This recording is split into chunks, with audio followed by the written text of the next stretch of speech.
The Rich Rod 2.0 era is heading back to Country Roads, and we got one of the best podcasts in all of West Virginia Nation here to talk about it next on the College Huddle.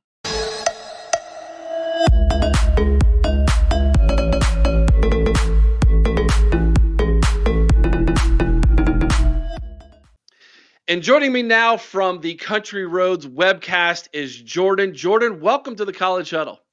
Really appreciate you having me on. Appreciate you allowing us to be a part of this, man. Love what you guys do here at the College Huddle, and couldn't be more honored. And really, thank you a lot, man. It means a lot, Eric. Man, appreciate that. It's a pleasure to bring you on here at the College Huddle, and of course, as a member of the College Huddle, that means you become our official West Virginia insider, knowledgeable man, and I'm assuming Rich Rod supporter Of since course. he's back in West Virginia. But before we dive into Rich Rod and all the goings there, my friend in Morgantown, why don't you explain to everybody who's maybe watching this for the first time and doesn't know about the Country Roads Webcast and about you, a little bit about yourself, a little bit about your journey here on podcasting and getting into this thing, and a little bit about what you guys present to everybody. Yeah, absolutely, man. Appreciate that. So pretty much this will be, I think, our 8th season coming up of doing this. Started back right before the 2018 season. I think the first episode we put out was August of 2018, and I was going at it solo by myself for a while, and then brought on my first co-host Steven, and then we brought on our next co-host Brad the next year in 2019, and been rolling with us three for the podcast episodes ever since then. And I guess it was probably around, I think, 2021 or late 2020, early 2021, started focusing on YouTube a little bit as well, bringing the video element into the mix. And that really helped the channel grow a good bit to the point where now we do, 4 or 5 live streams per week, just trying to keep up to date with the transfer portal movement for WVU football, the roster movement, all of that stuff, because there's so much going on in today's day and age. It's hard to keep up with who's even going to be on your roster at times. So we try and let Mountaineer Nation know who that's going to be throughout the off season. So that's one thing that I've tried to bring into it lately here on the YouTube side of things. But still, for us here on the podcast side, what we like to do is every year, we kick off our podcast season with our season prediction roundtable, where we kind of go through the schedule game by game, get our record prediction, and then throughout the season, of course, game preview episodes, game recap episodes, and then thrown in between there, we'll talk, injury reports, depth charts, all of that good stuff. So just try to keep all of West Virginia Nation, anyone that cares about the Big 12, WVU football, college football in general, up to date with what's going on with the Mountaineers. And we've really enjoyed doing it for, 7+ years now, and look forward to continuing to do it here in the future on the Country Roads Webcast, and excited to be doing it as a part of the College Football Huddle now. Yeah, dude, we're absolutely excited to have you guys a part of that. And of course, Big 12 is one of the conferences here at the College Huddle where we've got a significant amount of podcasts with, and I can't wait for you guys in Kansas State, which is That's fun. they've got one of the craziest podcasts, my man. We talk about Wild Willie and what they do over there all the time. Awesome. But that's going to be fantastic to dive into that stuff. I love watching when multiple shows from the College Huddle get together. It's one of my favorite things to do because sometimes it is absolutely hilarious. But we're really looking forward to bringing you on. And of course, as a neighbor as an Ohio State fan myself, having you as a neighbor to the Yeah. southeast of us, man, it's always interesting to dive into to that. And or last year we played Marshall. So we had them on as well, and I'm looking forward to hopefully one day maybe West Virginia and Ohio State getting together in a college football playoff or something. That would be Hey, a that'd be that'd nice. be a great time, man. So all right, let's dive into this Rich Rod story here, brother. All right. 2 times now, man. You're bringing back the legend. A lot of people, a lot of younger fans might not remember this, Jorden, but there was a time Rich Rod was the man. Oh, yeah. He had West Virginia on the doorsteps of playing for a national championship. Of course, he goes to Ann Arbor, Michigan, a place I know all too well, and fell flat on his face. And it's been a long time coming for him in the journey he's been to get back to Morgantown, but here he is. I guess all roads really do lead to the country roads because That's right. he's back as a mountaineer. What I gotta find out, man. What I've got to imagine that there's a lot of like West Virginia fans who are just feeling that nostalgia and that those good times, and they're ready for this to happen all over again. Yeah. That's a great way to put it, man. It's definitely, I think, now the more and closer we get to the season coming around, as everyone's excitement continues to build, as it, still it sometimes kind of feels like a fever dream at times, just the fact that it's happening and he's back again. But I think the closer to it that we get, the more real that it starts to feel. And I think it's funny to me just going back and looking at the process, because started to realize Neil Brown was on the way out, and was telling my co-host just kind of in passing, hey, Rich Rod's doing a good job at Jack State, just kind of throwing it out there, because I'd already come back around to Rich Rod in the past, few years or so. And I followed him, since he left, because for me, it's super nostalgic, because that 2007 season, which should have been West Virginia's national championship season, I'll die on that hill forever saying that, of course. That was my freshman year of high school, actually. So that was right when I was, getting into it hot and heavy. So I remember that greatly. And so to see it, finally come all the way back around, it really means a ton, because having reached that level of success, the pinnacle that he had us there right on the cusp of the national title, three straight 10-win seasons, two BCS bowl wins. So hopefully, if he can get even close to that, or even, God forbid, exceed that, it would be huge for us. And the one thing that I was talking about throughout this process, because he was who I was pulling for the whole time as it was going on, and the more he became, a realistic candidate, and the candidate list narrowed, and it was more potentially serious that it was going to be him, I was really pulling for him and dragging up all the stats and doing all that. But the one thing, when it finally came down to it, that really made it feel like, man, this almost feels like fate or poetic justice or something, is the fact that that 2007 year, everyone probably knows the story, but if you don't, West Virginia, a lot of teams that year who ranked number two lost. West Virginia happened to be ranked number two at the end of the year. All they had to do was win the game. They're in the national championship game, a game I feel like they probably would have won. That a really dominated offense that year. I know you might disagree with that, Eric, being a Ohio State fan, but nonetheless, that West Virginia team, definitely the best West Virginia team I ever watched. But lo and behold, of course, they lose that game to Pitt, and the score 13-9. Bring it all the way around now to Rich Rod coming back this year, and it's the final year we play Pitt in the series that we've had scheduled with them for a while. And what are the chances that the final year we play Pitt in this series is in Morgantown, and the day that the game takes place, September 13th, 9-13, same Yeah, score that game, 13-9, last Rich Rod's last game at WVU. You can't make this stuff up, Eric. It's crazy. So I'm ecstatic for the season, and everyone's got that game circled, definitely.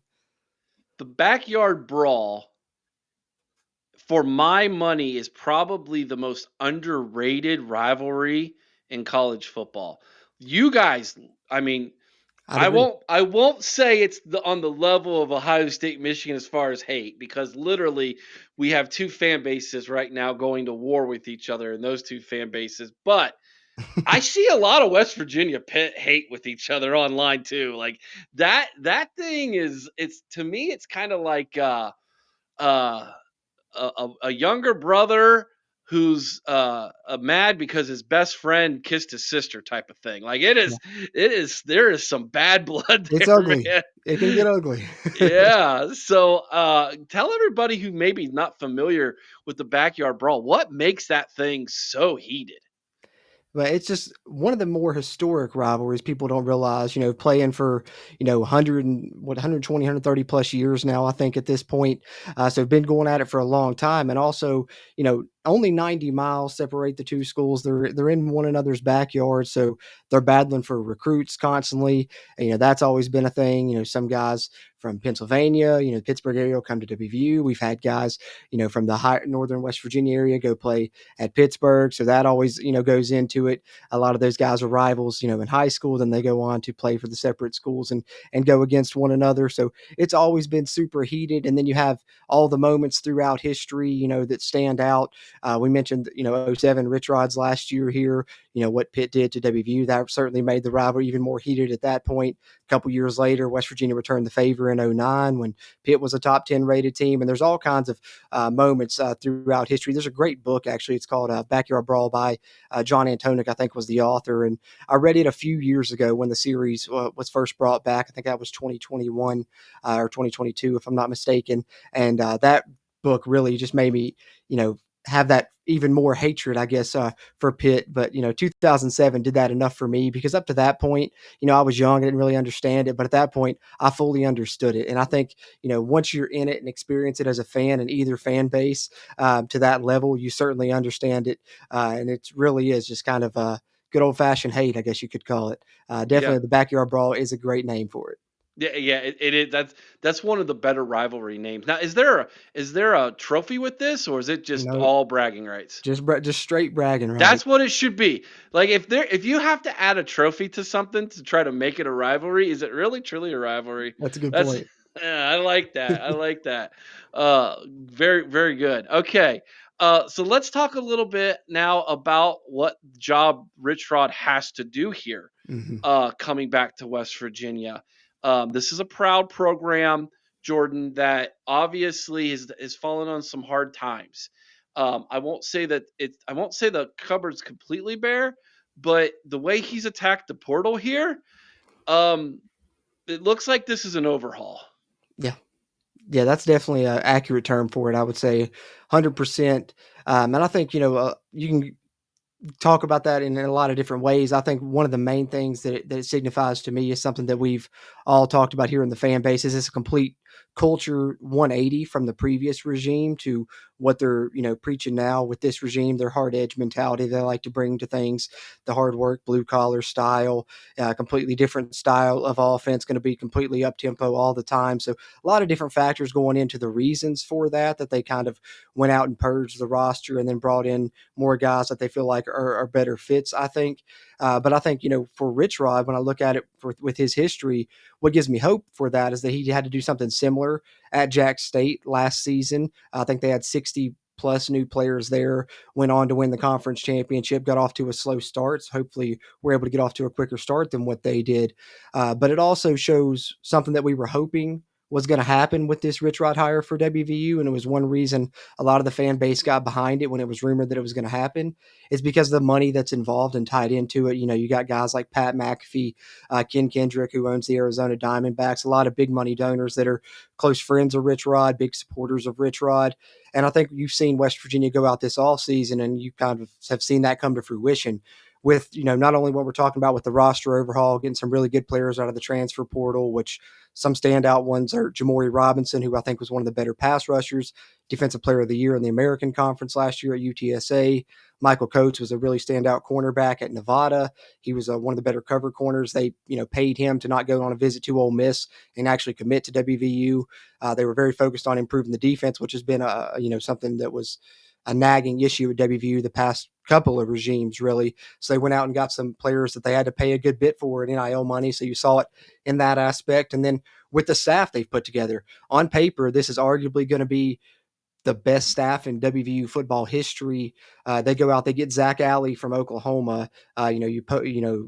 Purge a sitting coordinator from a SEC program, and they're paying him more than West Virginia's ever paid an assistant coach in the history of the program. So that shows you the money that's behind it right there. I think you've seen it with the staff they've assembled, and as you mentioned there, the roster overhaul. Now you have to hope to have, if I get it out correctly there, all of those things mesh together, the new staff, the complete roster overhaul, to be able to have a successful season this upcoming year. And that's what we're hoping for here in the Rich Rod 2.0 era. He's talked about, in the past, it may have took a few years, but you've seen programs be able to do it in just 1 or 2 years. Arizona State did it a couple years in the Big 12 last year, being Kenny Dillingham's second year in the Big 10. You've seen Indiana do it with Kurt Signetti. And I think, when you hear Pat McAfee talk about it, that kind of seems to be the model that they're hoping to follow. Best case scenario is Indiana in the Big 10, but they're certainly putting the money behind it, staff wise and roster wise, to hopefully have success right from the beginning of the Rich Rod 2.0 era. Did Rich Rod just his appearance and presence with the program again immediately improve NIL? I think so.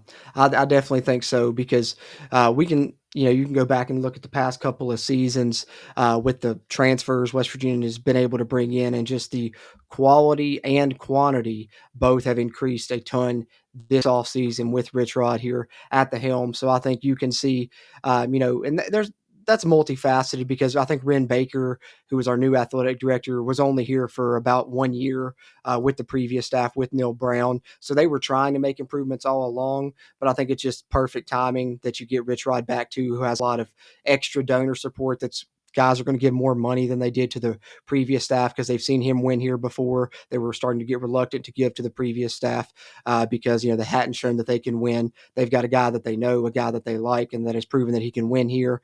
You add that with Ren Baker, who's been really committed to NIL and West Virginia being competitive monetarily in the major sports. And I think that definitely you've seen an increase this offseason in the money that West Virginia's throwing around, like I said, both with the staff and the roster.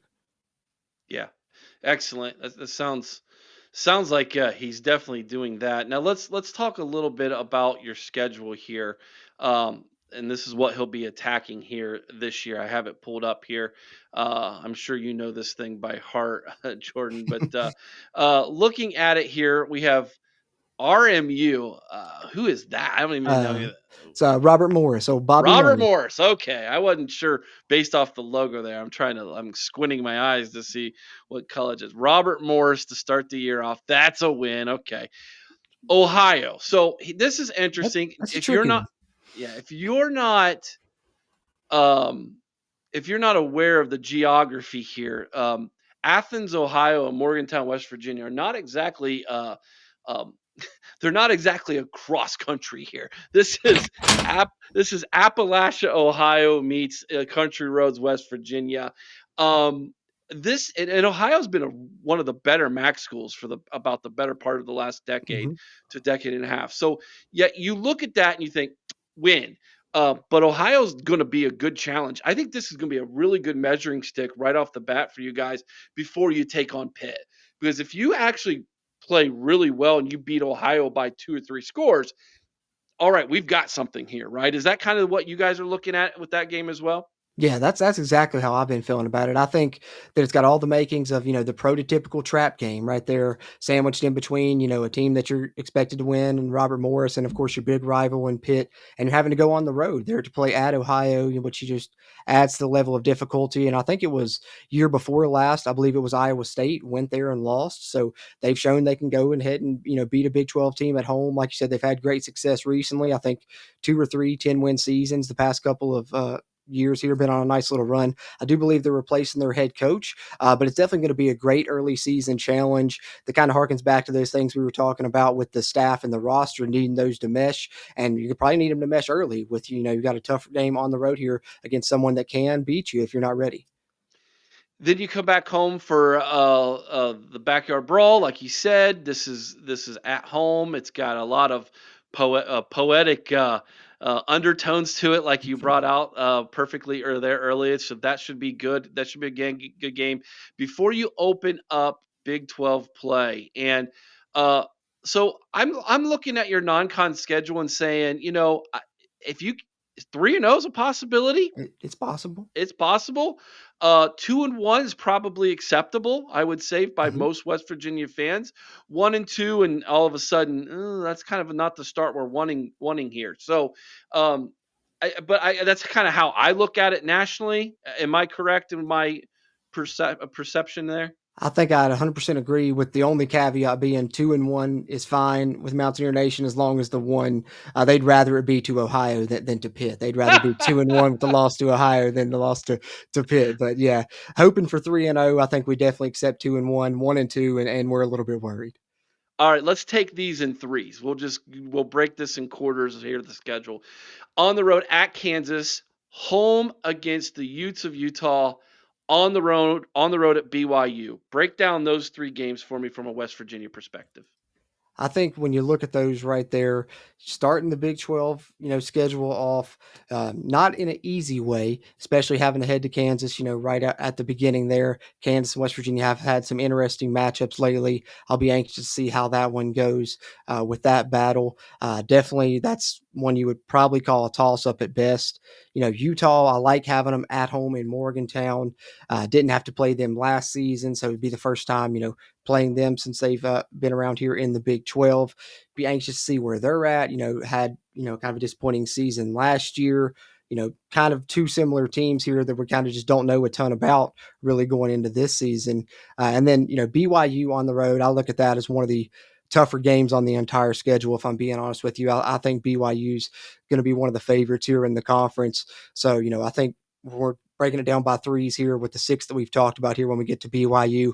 By far the toughest game here in the front half of the schedule for West Virginia is there against BYU. So I think, if we're talking about these three here, if you can split Kansas and Utah, you feel a lot better heading into that game against BYU. Because if you don't win, at least one of those two against Kansas and Utah, you're in trouble, of a 3-game losing streak there, because BYU on the road is going to be tough. And I believe that's a Friday night game as well.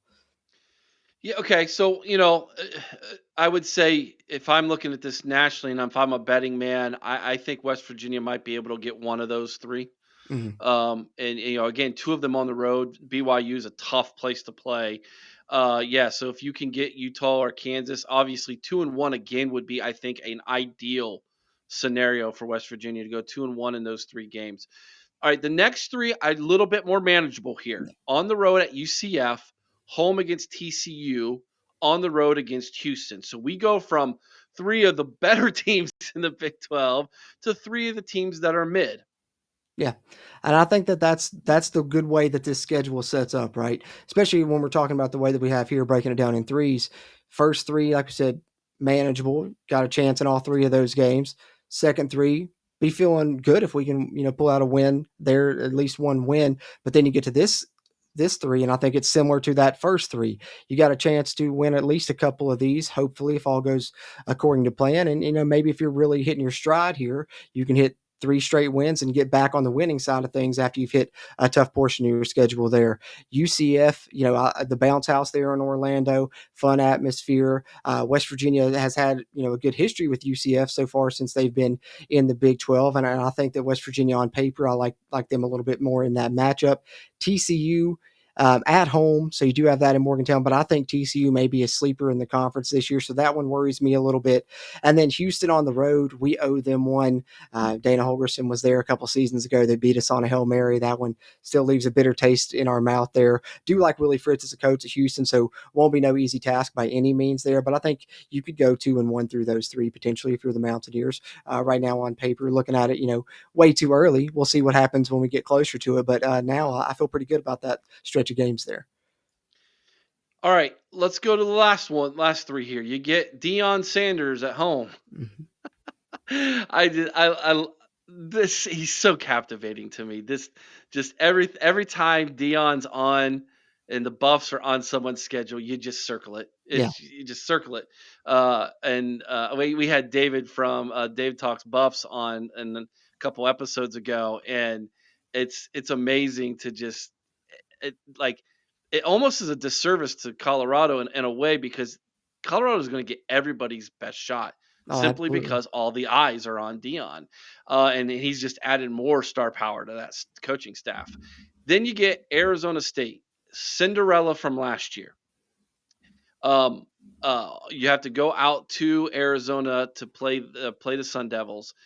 You got to think that there's going to be a little bit of a return to mean there for the the Sun Devils. Oh yeah. So that would be an interesting game. And then you finish the year with the team that a lot of people are thinking is going to be this year's version of Arizona State and Texas Tech. There's a lot of buzz out there right now that the Red Raiders might sneak up and be a college football playoff contender this year out of the Big 12. Talk to me about those last three.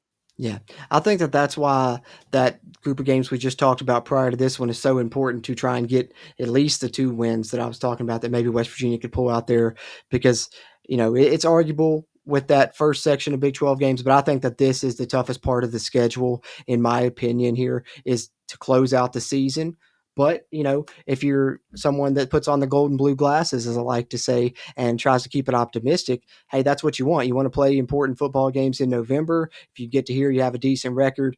This is where you're playing the other guys that are in in contention as well, and you prove who's going to be there at the end there competing for a Big 12 title. So I like that aspect of things. When I look at Colorado, I think that, as you said, a lot of teams are circling that game on the schedule already. I think certainly West Virginia fans are, considering that it's in Morgantown, getting Coach Prime and the star power, those NFL legends, all those guys on that coaching staff coming to Morgantown. And I'm sure Coach Prime versus Rich Rod will be a good headline throughout that week. So that'll be an interesting battle depending on where each team stands there. I would like to have, both teams still in contention for the Big 12. That'd be a fun way to kick off the month of November at home there in Morgantown. And they said going on the road to Arizona State. They do lose Cam Scatterboo, but I think they're still going to be a decent team in the conference this year. They still have Sam Levitt. They get their receiver Jorden Tyson back. They brought in the running back from Army to try and replace Scatterboo. Tough to play them on the road, all the way across the country there. I always do worry about the travel in those games. That's probably going to be one that you're going to get, 10:30 Eastern time kickoff for that game against Arizona State. So be interesting. We'll see what happens. But Texas Tech, as you said, I wouldn't disagree with people that are saying they could be this year's Arizona State. Joe McGuire, one thing he's done great since he's been there is recruit. He's been doing great with it in high school, and now this offseason doing a phenomenal job with it in the transfer portal. When you look at the rankings, they're top 5 on most portal ranking lists, top 3 in some cases, and definitely the number 1 portal class in the Big 12. So, they're a team to watch this upcoming season. So it's going to be a tough 3 games there for West Virginia.